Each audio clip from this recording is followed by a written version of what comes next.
인생을 살아가면서 우리들이 하는 뻔한 거짓말들이 몇 가지가 있습니다.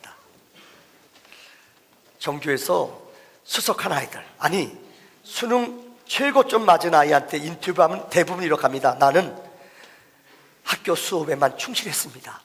이거 뻥입니다. 꼭 그래, 기분 나빠요. 학교 수업만 자기는 충실했대요. 뒷조사해 보면 그런 사람 별로 없어요. 여러분, 중국집에서 하는 뻔한 거짓말 뭐지요? 왜 안 보내요? 방금 떠났어요. 절대 안 떠났습니다. 믿지 마세요. 간호사들이 하는 거짓말 뭔지 아세요? 주사 놓으면서 이거 절대 안 아파요. 뻥이에요, 뻥. 되게 아파요. 또 여러분 무슨 말이 있습니까? 전원 취업 보장, 전국 최고의 합격률. 학원에서 하는 말 뻥이에요, 뻥이요. 다 최고면 어디가 최고예요, 진짜. 며느리와 시어머니가 하는 하얀 거짓말이 있대요. 시어머니들 잘 명심하세요. 며느리들 머리, 어머니 하루 더 쉬었다 가세요. 벌써 가세요. 이거 속고 또 며칠 더 머무르면 큰일 나요. 며느리들 정신 차리세요. 시어머니가 아이고 이틀밖에 안 있었는데 야 보름 있다 가는 것 같다. 아이고 벌써 보름이 됐어. 이거 속지 마세요. 제가 얘기를 왜 드리느냐, 인생을 살다 보면 우리들은 본의 아니게 거짓말을 참 많이 해요. 캘리포니아 대학의 심리학 교수인 폴 에그먼 교수님은 그의 논문에서 보통 사람들은 차이는 있습니다만은 8분에 한 번 거짓말하는 유혹을 받는데요. 하루에 200번 뻥을 친대요. 거짓말이라는 게 단순히 여러분들 속이는 것도 있지만은 과장하고 싶은 말, 나를 좀 뽐내고 싶은 말, 이런 유혹을 매 순간순간마다 우리는 유혹을 받는데요. 우리가 지금 여호수아서를 강의하고 있습니다. 여러분, 그 본문의 내용을 잠시 설명을 드려 이런 내용입니다.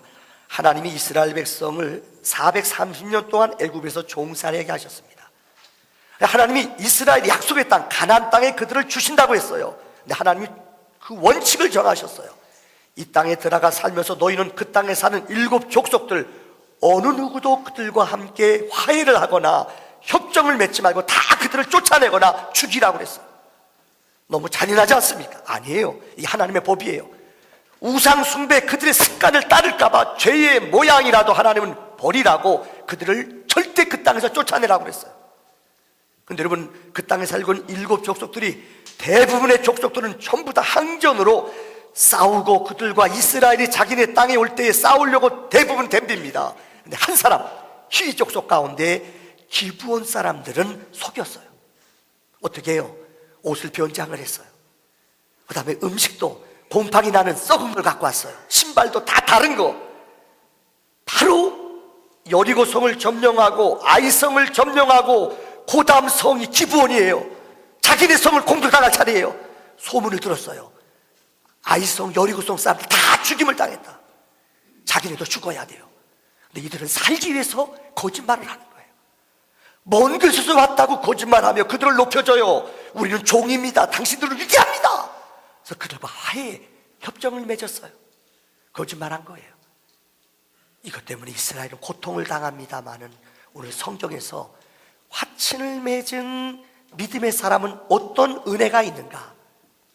오늘 저는 여러분에게 인생을 살면서 우리는 거짓말하고 실수할 수 있어요. 근데 여러분, 하나님과 일단 한 번 맺은 언약은, 하나님과 한 번 일단 맺은 약속은 하나님은 어떤 형편에서도 한 번 맺으면은요 변개하는 적이 없으세요. 오늘 이 말씀을 중심으로 신실한 약속의 은혜라는 제목으로 3가지 대지로 말씀드리려고 합니다. 첫 번째는 생명을 위한 속임입니다. 한번 따라할까요? 시작. 오늘 본문에 보면은 기브온 사람들의 여기 4가지 선택을 여러분에게 설명하려고 그래요. 첫째는 기브온 사람들의 선택이에요. 앞서 말씀드린 것처럼 이들은 죽을 수밖에 없어요. 왜요? 이방 사람들은 이스라엘 백성들이 모두가 다 쫓아내고 죽이라고 그랬어요. 이들도 역시 죽어야 돼요. 근데 이들은, 그들의 조상들은 묘책과 지혜를 생각했어요. 야, 우리 죽으면 안 된다. 어떻게 할까? 우리 후손들을 살리자. 그래서 이들이 결심을 하고 자기네를 위장하고 변장하고 속여서 이스라엘 백성에게 찾아와 화친을 요구했다는 거예요. 이 말은 그들은 생명을 위해서 그들의 삶을 포기하며 그들에게 구걸을 했다는 거예요. 무엇을 위해요? 생명을 위해서요. 두 번째, 다말이라는 사람이 성경에 나옵니다. 여러분, 이스라엘의 12지파 가운데 예수님이 태어난 지파는 어느 지파지요? 유다 지파예요. 유다에게는 성경에 보면 세 아들이 있었어요. 엘과 오난과 셀라라는 세 아들이 있었습니다. 그런데 엘과 함께 이 다말이라는 여자가 결혼을 했어요. 내 남편이 얼마 가지 않아서 결혼한 지 얼마 안 있어 죽었어요. 히브리 법에 의하면 남편이 죽으면 이 상속을 해줘야 되는데 그 둘째 아들이 들어가서 애를 낳아주고 이 상속을 그 큰 아들, 큰 집의 것으로 물려주는 게 이스라엘의 법이에요. 엘이 죽었기 때문에 오난이 들어가서 이 형의 상속을 이어줘야 돼요. 근데 오난은 이 법을 어겼어요. 자기 임의대로, 쉽게 말하면 이게 어린애들 없죠, 정자를 사정을 딴 데다 해버렸어요. 하나님께 징벌받아요. 저 죽었어요, 오난도요. 세 번째, 셀라는 어린아이예요. 이 아이가 자라나서 나와 함께 동침해서 아기를 낳아야지 우리 가문을 이어요. 근데 오난은 어려요. 여러분, 셀라는 어려요. 그래서 이 다말이라는 사람을 친정집에 보냈다가 나중에 이 셀라가 크면은 내가 아내로 맞이하겠다. 근데 유다가 이 법을 어겼어요. 여자는 아무리 기다려도 다말은 남편, 다시 말하면 셀라를 자기 남편으로 안 줘요. 그래서 여인이 고향에 들어와서 자기를 변장을 해요. 그래서 어떻게 하느냐, 아버지를 속여요. 아버지가 양치는데 저녁에 술이 얼큰해서 취해서 들어누워 있어요. 몰래 창녀처럼 아버지 옆에 들어가 시아버지와 함께 동침을 해요. 그러고 나서 여러분, 화대가 돈 줄 게 없어요. 그러니까 끈하고 도장하고 지팡이를 줘요. 내가 내일 아침에 꼭 와서 이 돈을 지불할 테니. 그리고 떠났어요. 몇 개월이 지난 후에 이 며느리가 임신을 했어요. 이스라엘 법에 의하면 이 여인은 다시 말하면 이 불암당 여인이에요. 이 여인을 죽여야 돼요. 근데 여인이 죽임의 자리, 위험한 자리에 왔을 때 이 여인이, 그 남편은 그 끈하고 도장을 보여주는데 자기 것이에요. 계약을 맺었기 때문에 그를 죽일 수가 없어요. 라합 기생이었습니다. 이 여인은 버림받는 여인이에요. 근데 기생 라합을 소문을 들었어요. 이스라엘 백성이 머무는 곳마다 하나님의 능력이 나타났다, 홍해를 건넜다, 만나와 메추라기를 먹었다. 이 소식을 듣고 라합이라는 이 기생 이방 여인은, 이 여인은 정탐꾼을 믿음으로 섬길 뿐만 아니라 그들을 숨겨줘요. 이들을 택했어요. 그래서 너희가 여리고성을 점령할 때에 문지방에 붉은 줄을 매달리며 살리라. 이 위대한 약속이 생명을 얻고 그리스도의 조상이 되었어요. 창세기에 나오는, 여러분, 아브라함의 아들 이삭이 여러분 아들을 낳잖아요. 에서와 야곱을 낳지 않습니까? 축복은 원래 이스라엘은 장자가 받아야 돼요. 근데 태어날 때부터 둘이 서로 먼저 나오려고 다퉜어요. 그때 하나님이 그의 가정에 축복했어요. 큰 자가 작은 자를 섬길 것이라. 즉 야곱이 복받는 거예요. 성경에 보세요. 이 형은 사냥꾼이에요. 사냥하러 나갔다 돌아왔습니다. 배가 고파 허기가 져요. 그런데 야곱은 집에서 어머니 품 안에서 팥죽을 써서 형에게, 형 나랑 약속해요. 이거 내가 줄 테니 장자권 줘요. 형과 약속을 해요. 생명을 위해, 선한 일을 위해 그는 선택을 해요. 팥죽을 통하여 그는 장자권을 얻을 뿐만 아니라 아버지가 노년에 아들을 축복할 때 그는 아버지 축복권을 받는 약속을 받아요. 제가 열거한 네 사람 이외에도 성경에 여러 사람이 있습니다. 생명을 위해, 영적인 위대한 것을 위해 선택하는 사람들은 아십니까? 신실한 하나님의 약속은 그들 가문과 자손 속에 열매 맺어진다는 것입니다. 두 번째, 오늘 본문이 우리에게 주시는 약속은, 따라합시다. 변치 않는 언약. 선한 생명을 위해서 우리가 언약을 맺으면은요, 하나님은 그 언약을 실수했더라도 이 언약을 책임져 주신다는 거예요. 사무엘하 21장의 말씀을 보면 이 내용이 쉽게 표현이 되어 있어요. 거기 보면은 이는 사울과 피를 흘린 그 집으로 말미암음이니 그가 기브온 사람을 죽였음이니라. 이 말이 무슨 말인가 하면은,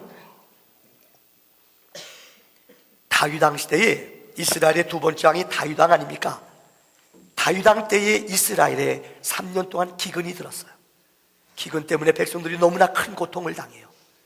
여러분, 인생을 살아가면서 우리에게 뜻하지 않은 어려움이 있거나 인간관계가 꼬이거나 재정적으로 어떤 어려움이 오거나 자녀가 너무나 갈등과 아픔과 상처를 줄 때가 있어요. 그럼 믿음의 사람은 먼저 잘 들으세요.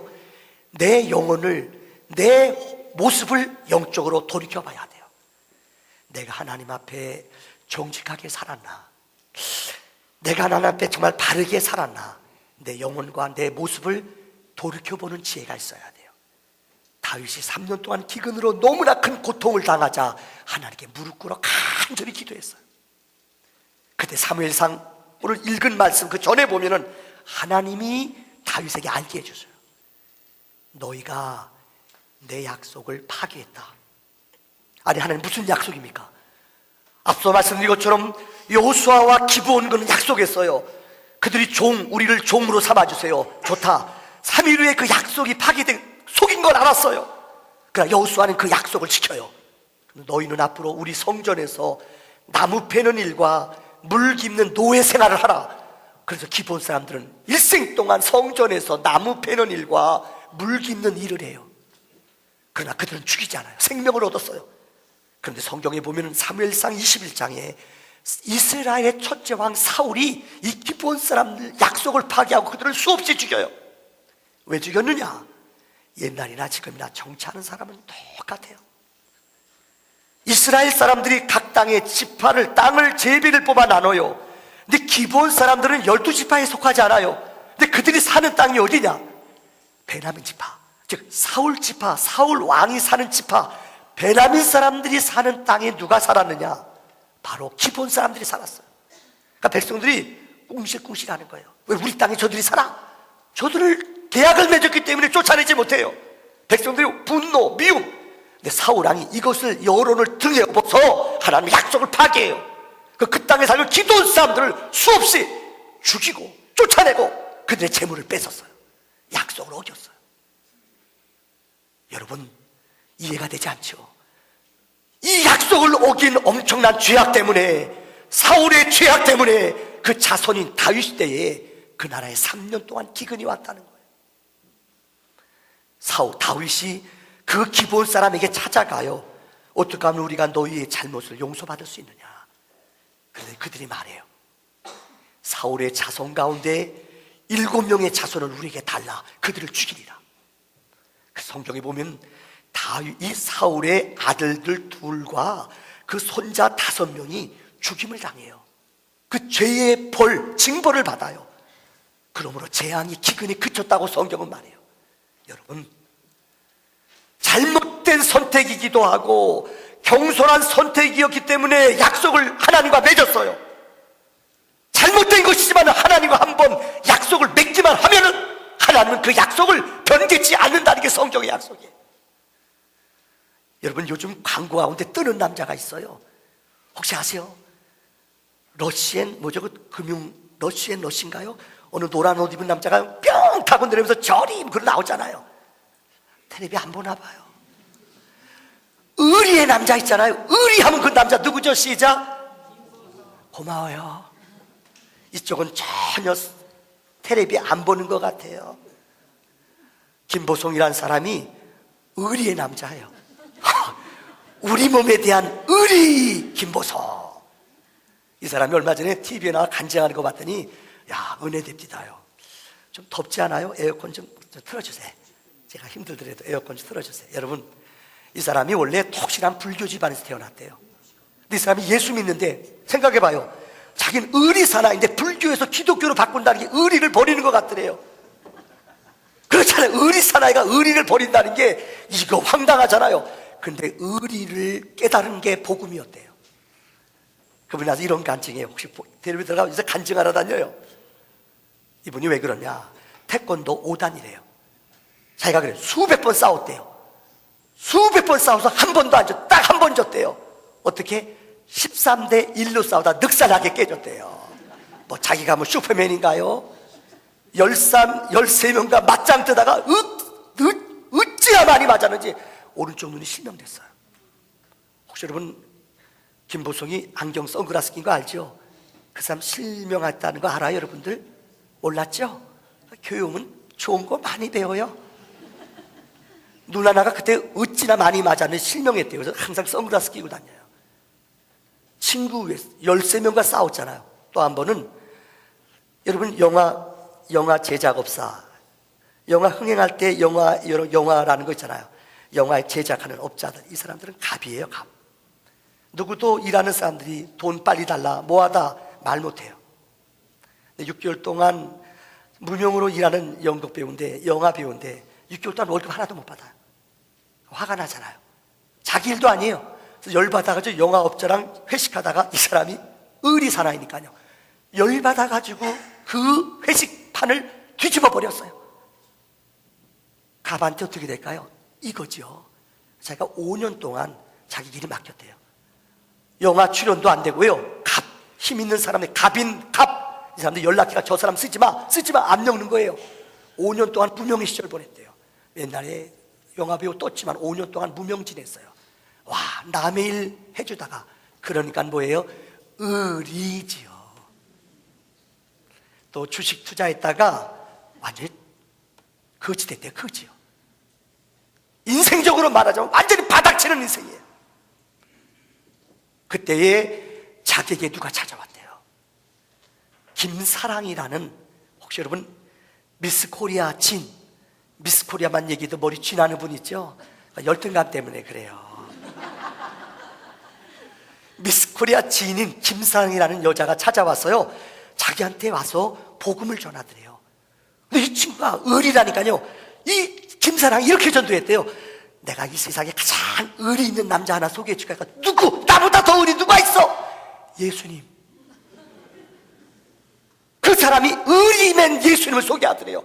예수님은 보세요, 베드로가 그렇게 의심하고 도망가도요, 베드로가 그렇게 의심하고 배반하고 그렇게 도망가도 예수님은 의리 한번 맺었잖아. 너 내 제자야, 내가 너 택했어.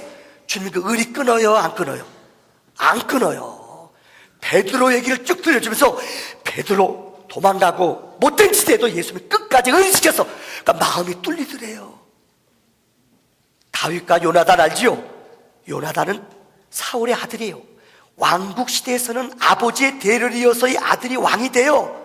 근데 아버지의 말보다 다윗을 요나단은 더 사랑해요. 이유는 하나님의 사람이기 때문에 그래요. 믿음의 영적 의리를 택해요. 이 얘기를 듣고 이 사람의 마음이 열려요. 바울과 예수님, 바울은 예수님 죽이려고 끝까지 따라다녔던 사람 아니에요. 예수님 죽이는 데 가장 앞장섰던 사람 아니에요. 근데 주님이, 부활하신 주님이 그를 만나요. 그에게 은혜를 줘요. 주님을 영접한 이후에 그의 삶이 변해요. 일생 동안 주님 붙잡고 살아가요. 그가 마음속에, 야, 진짜 의리맨이 예수님이구나. 그래서 예수님을 쉽게 영접했대요. 더 놀라운 일은 그 아내가 갑상선 암 때문에 어려운 투병을 해서 그대요. 그래서 제가 그랬대요. 하나님 의리맨이시죠? 내가 앞으로 나도 예수 믿어줄게요. 예수 믿어줄 테니까 우리 아내 좀 고쳐주세요. 어려울 때 기도하는 게 뭐라 그랬죠? 한 번 도와줘요, 울랄랄랄라. 이게 진짜 그렇게 기도해요. 하나님 의리맨이라면은 나한테도 의리 한번 지켜봐요. 내가 진짜 하나님 떠나나 안 떠나나. 근데 진짜 하나님이 아내를 고쳐줬대요. 그 다음에 예수를 믿어요.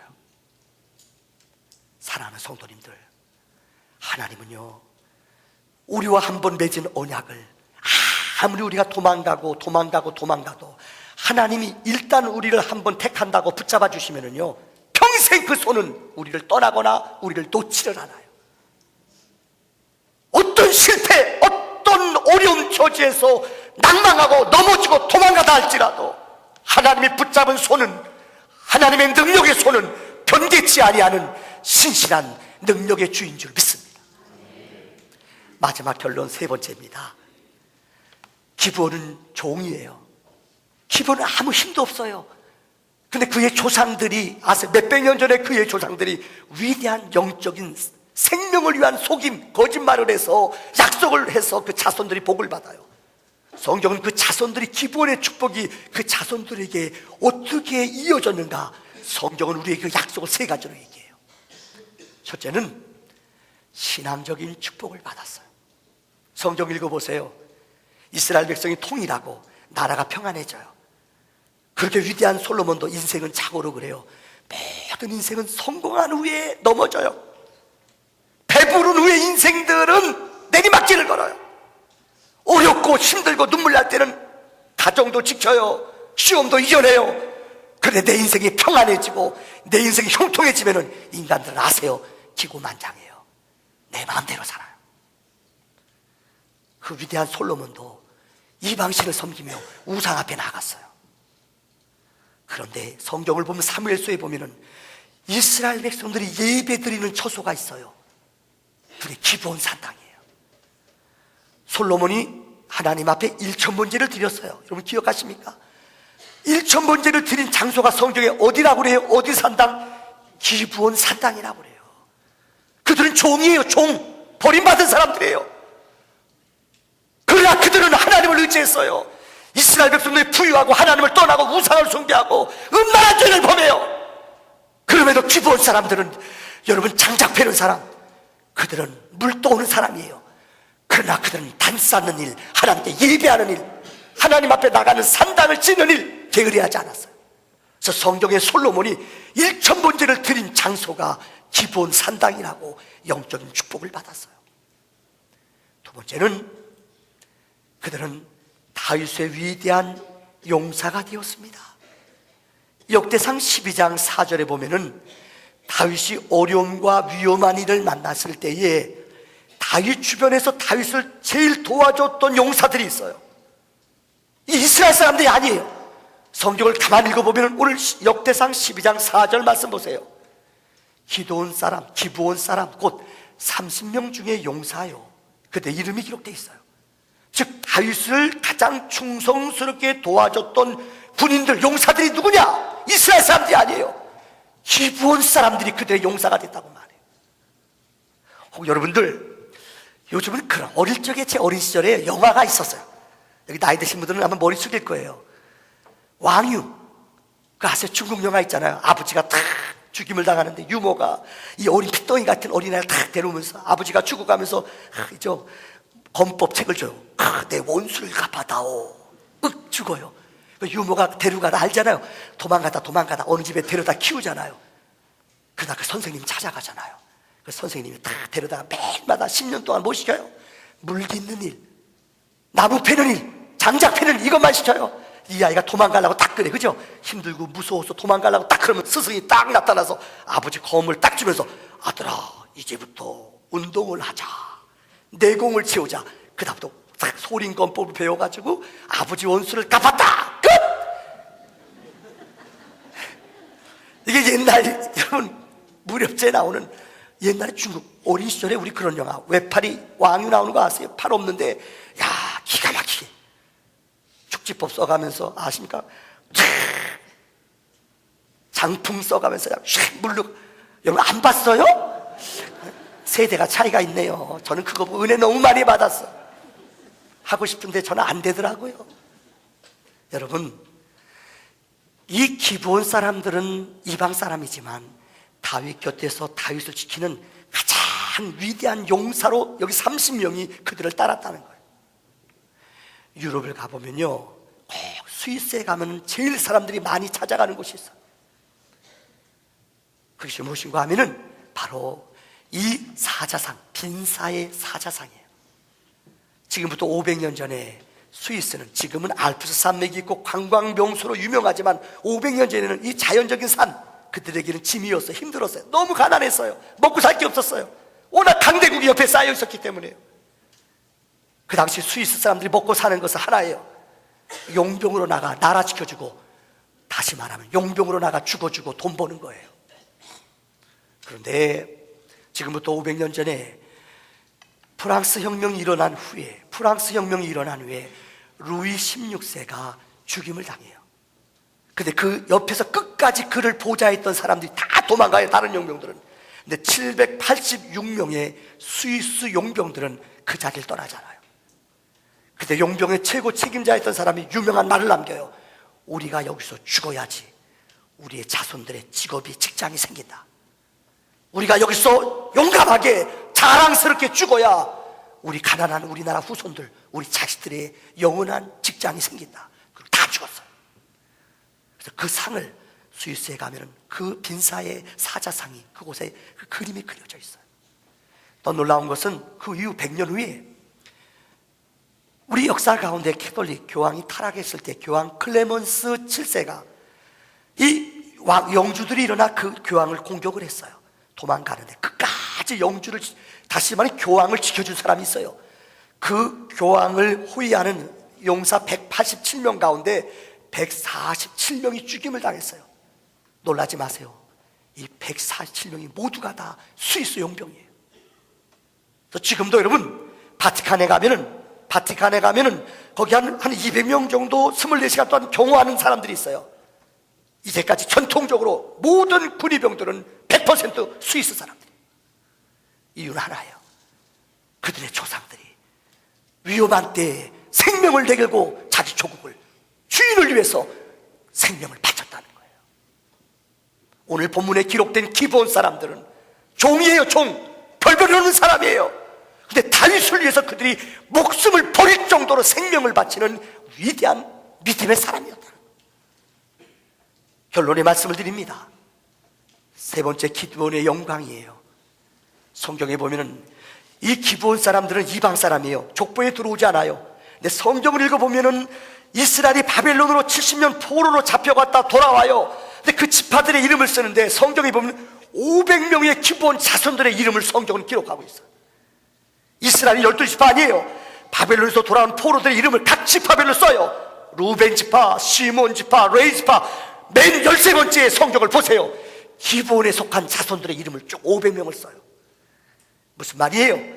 이들은 이방 사람이었고 버림받은 사람이었어요. 끝까지 주인을 위해서, 복음을 위해서, 하나님을 위해서 믿음의 영적인 삶을 끝까지 저버리지 않았어요. 신앙을 저버리지 않았어요. 아무리 어려워도, 아무리 힘들어도 도망가거나 물러서거나 영적인 하나님을 놓지 않았어요. 근데 성경에 그들의 이름이 기록되는 축복. 여러분, 예수님은 우리의 영원한 참 감람나무입니다. 우리는 돌 감람나무예요. 우리는 별볼일 없고 쓸모없어요. 그러나 신실하신 약속이신 주님께 붙잡히기만 하면은, 그분을 붙잡기만 하면은 우리는 영원한 생명의 능력자로 영원히 우리의 가문을 하나님이 기름 부어주시는 줄을 믿습니다.